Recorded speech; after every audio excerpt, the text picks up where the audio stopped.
Hi friends, என்னோட ஸ்டைலில் ஒரு சிக்கன் ரைஸ் எப்படி செய்கிறதுன்னு பார்த்துருவோமா? அதுக்கு ஒரு சட்டியில் எண்ணெய் விட்டுடுங்க, ஏலக்காய் போட்டுடுங்க. ஏலக்காய் போட்டுட்டு பொடியாக நறுக்குனா பூண்டு, பச்சை மிளகாய் போட்டு நல்லா கிண்டிக்கிடுங்க. கிண்டிக்கிட்டு நீள வாக்கில் வெட்டி வச்சிருக்கிற பெரிய உள்ளி இதையும் போட்டு நல்லா கிண்டிக்கிடுங்க. கிண்டிக்கிட்டு கொஞ்சம் இஞ்சி பூண்டு பேஸ்ட்டு நல்லா போட்டு கிண்டிக்கிடுங்க. இதெல்லாம் நல்லா வதங்கி வந்த அப்புறமா ஒரு 4 முட்டை அடிச்சு விட்டு நல்லா கிண்டிடுங்க. சரியா?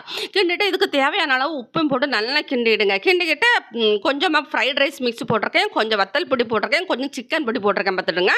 இதையும் போட்டு நல்லா கிண்டிடுங்க. இது எல்லாமே நல்லா கலந்து வர அளவுக்கு நல்லா கிண்டி எடுத்துடுங்க. கிண்டிட்டு அதுக்கப்புறமா கொஞ்சமாக சோயா சாஸ், கொஞ்சம் சில்லி சாஸ், கொஞ்சம் தக்காளி சாஸ் இதையும் போட்டு நல்லா கிண்டிருக்கேன். கிண்டிட்டு நம்ம வீட்டில் நார்மலாக நம்ம யூஸ் பண்ணக்கூடிய சாப்பாட்டு அரிசி தான் பார்த்துடுங்க. இதையும் போட்டு நல்லா சோறையாக நல்லா போட்டு கிண்டிடுங்க. கிண்டிட்டு தேவையான அளவுக்கு நமக்கு பொரிச்சு வச்சிருப்போம் பார்த்தீங்களா சிக்கன், இதையும் போட்டு கிண்டிட்டு கொஞ்சம் மல்லிக்கீரையும் போட்டு எடுத்துங்கன்னா செம்மையான ஒரு என்னோட ஸ்டைலில் சிக்கன் ரைஸ் ரெடி ஆகிட்டு பார்த்துடுங்க. இதை கண்டிப்பாக ட்ரை பண்ணி பாருங்க, செம்ம டேஸ்ட்டாக இருக்கும் பார்த்துடுங்க.